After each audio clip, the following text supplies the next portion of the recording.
ဘိုးချုပ်ဈေးရှိဘက်နားမှာလေယာပြင်ဈေးဆိုတာရှိတယ်အဲ့လေယာပြင်ဈေးထဲမှာမျက်လှည့်ပြနေပြန်နေကျွန်တော်လည်းအဲ့ဒါမျိုးကိုဝါသနာပါတယ်ကျွန်တော်သွားရက်ကြည့်တယ်ဟန်ကြတယ်ကျွန်တော်အရက်ကရှည်တော့နောက်ကနေကြည့်ရင်လည်းအကုန်မြင်ရတယ်အဲ့ဒီမှာကလေးတယောက်ကိုပြိဿတဲ့ရွေးထုတ်တော့သူကခေါ်တာပါတယောက်တော့လာပါဘယ်မှမထွက်တော့အဲ့ကောင်လေးတယောက်ထွက်လာအေးဟန်ကြတယ်ငါညီလာရတကယ်တော့သူ့လူပါပဲအလံရှူးပါပဲသူထဲထားတာအဲ့တော့မင်းကငါစိတ်ညှို့မယ်မျက်လုံးကိုအဝတ်နဲ့ကြီးနဲ့စီးထက်ပတ်ပြီးစီးဘာမှမမြင်ရတော့ပါမတည့်ရက်နေငါညီနောက်ကနေပြီးတော့နောက်စီကိုကြည့်ပြီးတော့စိတ်ညှို့တယ်မကြဘူးပါဘူးဗျာနောက်စီကိုကြည့်ပြီးစိတ်ညှို့ရတယ်ဆိုမရှိပါဘူးစိတ်ညှို့တယ်ဆိုမျက်လုံးကိုကြည့်ပြီးညှို့ရတာနောက်စီကြည့်ပြီးညှို့ရနေဟိုကောင်ကဘိုင်းနဲ့ပြက်လဲမှာပေါ်သူ့လူပဲအဲ့မှာသူကနောက်ကနေဖမ်းထားတယ်အေးစိတ်ညှို့လို့ရပြီအခုချိန်ကစပြီးတော့ငါမြင်တာတွေကိုမင်းကုန်မြင်ရမယ်ကျွန်တော်စိတ်ဝင်စားတယ်ဘာလုပ်လဲကြည့်အဲ့လူကကောင်းငင်မော့ကြည့်ကဲ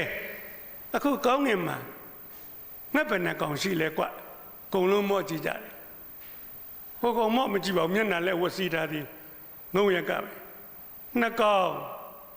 ဟောကနေလက်ခုပ်တီးတယ်ကျွန်တော်လည်းတီးတယ်ဟာကောင်းလိုက်တာဘယ်လိုလုပ်လိုက်မှမသိဟိုကောင်မမြင်ရဘဲနဲ့နှစ်ကောင်လို့ပြောတယ်မော့ကြည့်ပဲအေးဒီတစ်ခါဘယ်နှစ်ကောင်လဲကွဟိုကောင်ကစဉ်းစားပြီးမှတကောင်ဟာကျွန်တော်တို့လက်ခုပ်တီးရပြန်ပြီအဲ့ဒီငှက်ကဘယ်ကိုပြန်သွားတာလဲကွတောင်ရက်ကိုပြန်သွားတယ်တီအောင်လက်ခုပ်ဟုတ်တယ်ဗျာကြီးကန်းကတောင်ကိုပြန်သွားတယ်ဟာဒီကောင်မမြင်ဘဲနဲ့ကုန်သိအဲ့ဒီကောင်ရဲ့နောက်ဘက်မှာရှိတဲ့မိမတယောက်ကိုလက်ညှိုးထိုးပြတယ်သူကဘာထူးကြလဲကွဟိုကောင်ကဟိုဘက်မှာလှည့်နေတာဝတ်နဲ့လက်စီထားသေးအဲ့ဒီကောင်ပြောတယ်မျက်မှန်ပါတယ်ကျွန်တော်တို့မှလက်ခုပ်တီးနေရတာဟုတ်တယ်ဗျာမျက်မှန်ပါတယ်ခဏနေတော့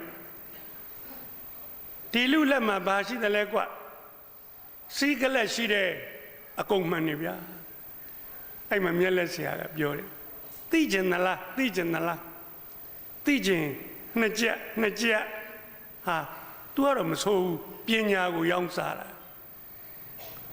တလက်မလောက်ရှိပါတယ်ဗျာရှည်လေးဆာရွက်ကလေးရောင်းတာကျွန်တော်လည်းသိကျင်တာနဲ့နှစ်ချက်ပေးခဲ့ရအဲ့တော့နှစ်ချက်ကအတော်တန်ပါတယ်အဲ့နှစ်ချက်ပေးခဲ့အဲ့ဒါလေးကျွန်တော်ဖတ်ကြည့်ဟာလွယ်လေးဗျာသိတော့လည်းလွယ်လေးကဲအခုငှက်ဘယ်နှကောင်လဲဟဲ့ကဲတို့ကိုင်းတို့ကကြီးနဲ့စရင်အဲ့ဒါနှစ်ပဲနှစ်ကောင်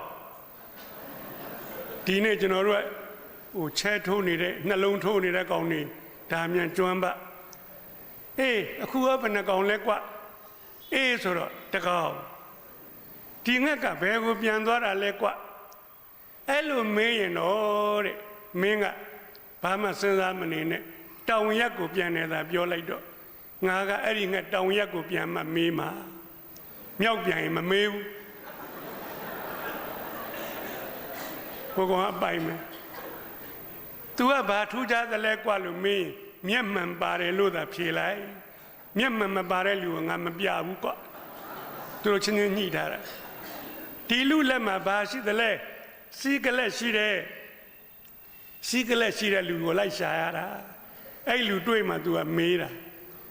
နှစ်ချက်တန်းတာဗျာတန်းအဲ့ဒါကိုဘိုးတော်ဘွားတော်တွေအဲ့လိုလိန်စားနေတာရှိတယ်